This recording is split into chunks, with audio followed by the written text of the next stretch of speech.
السلام علیکم دوستانو. ګل رخسار طلاق نه وروسته خپل خاوند حضرت ګل ډیر په بېدردۍ سره وژلی دی. دغه خبر څومره حقیقت لري دغه ټول معلومات در سره په دې ویډیو کې شریکول غواړم. که چینل کې نه وئ نو مهرباني وکړئ زموږ د سمیع خان لالا چینل ضرور سبسکرایب کړئ. خوا کې ورسره د ټلۍ نشان هم وهئ ولې چې دې چینل نه به تاسو ته دغسې معلوماتي ویډیو میلاویږي. دوستانو دا ویډیو در سره لایک کړئ او تر اخره پورې وګورئ چې ټول معلومات موږ تاسو ته در ورسوو.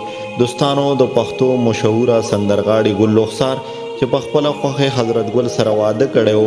حضرت ګل د پښتو میوزیک ډایرکټر دی. ګل رخسار حضرت ګل نه 2 بچي هم دي. دوستانو څه ټایم مخکې د حضرت ګل یو آډیو کلیپ راغلی و چې حضرت ګل پکې ویلی و چې زما او د ګل رخسار په منځ کې جدایي راغله. موږ دواړه اوس یو ځای ټایم نشو تېرولی.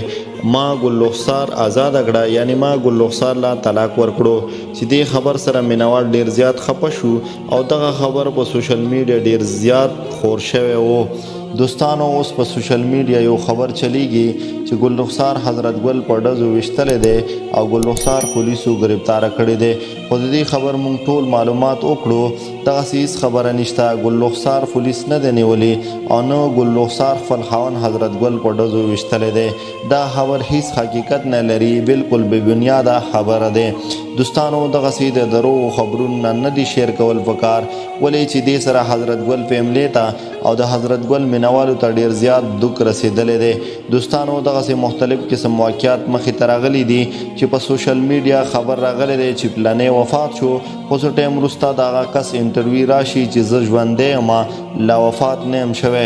دوستانو د دغسې دروغو خبرونو نه ډډه کول پکار دي ولې چې دې سره انسان ته ډیر زیات دک درد میلاویږي.